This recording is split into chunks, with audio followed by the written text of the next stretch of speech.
যি বেছি কথা কয় সেইজন মনৰ পৰা সহজ সৰল হয়, তেওঁৰ মনত ভেজাল কম থাকে, কিন্তু সেইজনক আনে ঠগি থৈ যাবলৈ সুবিধাহে পায়। বৰষুণৰ সময়ত প্ৰতিটো পক্ষীয়ে ক'ৰবাত নহয় ক'ৰবাত আশ্ৰয় বিচাৰে, কিন্তু ঈগলে মেঘৰ ওপৰেদি উৰি সেই বৰষুণক এৰি আগবাঢ়ি যায়। আপুনিও সেইবাবে বিপদ অহাৰ আগতেই নিজৰ ছেফটিৰ কথা চিন্তা কৰক, যাতে বিপদৰ বৰষুণে আপোনাৰ একোৱে ক্ষতি কৰিব নোৱাৰে। পৃথিৱীৰ নিয়মবোৰ বৰ অদ্ভুত। যাৰ টকা আছে তাৰ বেছিভাগৰে মনটো বেয়া, কিন্তু যাৰ আনৰ বাবে কিবা এটা কৰাৰ মন আছে তেওঁৰ টকা নাই। যদি জীৱনৰ প্ৰয়োজনত নিজকে সলনি কৰিব লগা হয়, তেতিয়া নিজক সলনি কৰিবলৈ আৰম্ভ কৰক। হয়, অলপ কষ্ট হ'ব। যি আপোনাক মূল্য বুজি নাপায় তেওঁৰ অপেক্ষাত ৰৈ নাথাকিব। কাকো মনৰ দুখৰ কথা নক'ব অথবা সৎ স্থানৰ কথা কেতিয়াও কাকো নেদেখুৱাব, কাৰণ মানুহৰ কাষত কষ্ট কমোৱাৰ বাবে মলম নাথাকিলেও কটা ঘাত নিমখ ছটিয়াবলৈ নিশ্চয় থাকে। জীৱনৰ আগবাঢ়ি যোৱা পথটো নিজে তৈয়াৰ কৰি ল'ব লাগিব। আপোনাক আগবাঢ়ি যোৱাত আনে কেতিয়াও সহায় নকৰে। আচলতে বাস্তৱ জীৱনটো সঁচাকৈয়ে বৰ কঠিন। অতিৰিক্ত কাকো বিশ্বাস কৰিব নালাগে, অতিৰিক্ত কাকো ভাল পাব নালাগে, অতিৰিক্ত কাৰোৰ ওচৰত আশা নকৰিব, কাৰণ এই অতিৰিক্ত শব্দটোৱে আপোনাক এটা সময়ত বেছি কষ্ট দিয়ে। মাথো এজনক অন্ধভাৱে ভাল পালে কোনোদিন ঠগ নাখায়, পৰাজিত কেতিয়াও নহয়, প্ৰতাৰিত কেতিয়াও নহয়। সেইজনে হৈছে আপোনাৰ প্ৰভু ভগৱান। মানুহ এজন ক'ৰবাত হেৰাই গ'লে অলপ বিচাৰ খোচাৰ কৰিলে বিচাৰি পোৱা যায়, কিন্তু এজন মানুহ যদি সলনি হৈ যায় তেতিয়া তেওঁক আগৰ দৰে কেতিয়াও বিচাৰি পোৱা নাযায়। সকলোতকৈ বেয়া লাগে তেতিয়া, যেতিয়া আপোনাৰ কোনো আপোন পথভ্ৰষ্ট হৈ যায়, কিন্তু আপুনি ইচ্ছা কৰিও তেওঁক কেতিয়াও সঠিক পথলৈ আনিব নোৱাৰে। য'ত আপোনাৰ গুৰুত্ব নাই, য'ত আপোনাৰ কথাৰ দাম নাই, সেইফালে যোৱা বন্ধ কৰি দিয়ক। সেয়া লাগিলে কাৰোবাৰ ঘৰ হওক বা কাৰোবাৰ মনেই নহওক কিয়।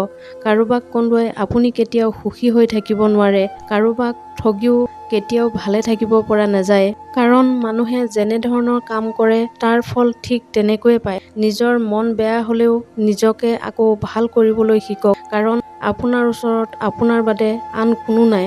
আপোনাৰ সকলো বন্ধু সদায় আপোনাৰ কাষত নাথাকে, কিন্তু বন্ধু নিজৰ স্বাৰ্থ পূৰণৰ বাবে আপোনাৰ ওচৰলৈ আহে। আপোনাৰ সকলো বন্ধু কেতিয়াও আপোনাৰ আপোন নহয়, কিন্তু বন্ধু বিশ্বাসঘাতকতাৰ মুখা পিন্ধি লগত থাকে। যি ভাল পোৱাত মানসিক শান্তি পোৱা নাযায়, সেই ভাল পোৱা বিচ্ছেদ হৈ যোৱাই ভাল। বুদ্ধিমান মানুহে কেতিয়াও প্ৰতিশোধ লোৱাৰ চিন্তা নকৰে। বুদ্ধিমান মানুহ সঠিক সময়ৰ অপেক্ষাত থাকে আৰু কামৰ দ্বাৰা নিজৰ চিনাকি দিয়ে।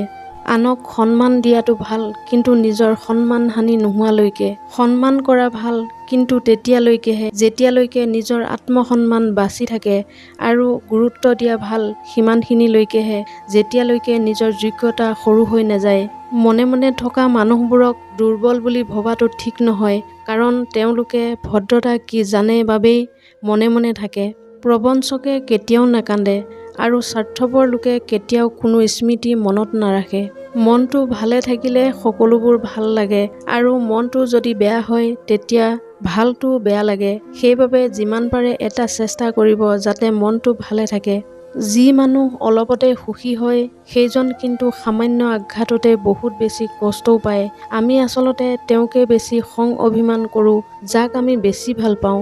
যদি আপোনাৰ আপোনজনে আপোনাৰ ওপৰত কোনো কাৰণত খং অভিমান কৰে, তেতিয়া ওলোটাই আপুনি তেওঁৰ ওপৰত খং নকৰিব, কাৰণ তেওঁৰ আপোনাৰ প্ৰতি অনুভূতি আছে বাবেই খং কৰিছে। সেইবাবে তেওঁক খং কৰাৰ বিপৰীতে তেওঁক বুজাবলৈ চেষ্টা কৰক। কাক বিশ্বাস কৰিব? কিছুমান মানুহে চকুৰ পানী মচি মচিও মিছা কথা কৈ দিয়ে।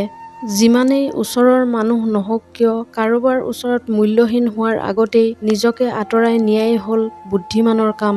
এজন মানুহে তেওঁৰ জীৱনৰ ভুলবিলাক তেতিয়া বুজি পায় যেতিয়া এটা ভুলৰ বাবে নিজৰ জীৱনৰ সকলোবিলাক হেৰুৱাই পেলায়। এজন পঢ়াত বেয়া ছাত্ৰই এজন ভাল শিক্ষকৰ ওচৰত হাজাৰ দিন শিক্ষা ল'লেও হয়তো পঢ়াত ভাল নহ'ব পাৰে, কিন্তু পঢ়াৰ প্ৰতি ৰাপ থকা এজন ছাত্ৰই এজন ভাল শিক্ষক নাপালেও পঢ়াত আগবাঢ়ি যাব পাৰে। আপোনাৰ জীৱনত এনে বহুত মানুহ থাকিব যিসকলে আপুনি কিবা এটা কৰিব বিচাৰিলে আপোনাক ক'ব, পাৰিব জানো? নোৱাৰিব, এইটো কাম আপোনাৰ বাবে নহয়।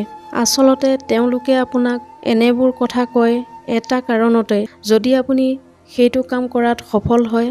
যদি আপুনি সেইসকলতকৈ আগবাঢ়ি যায়, আপোনাৰ বেছি উন্নতি হয় সেই বুলি ভাবিবই।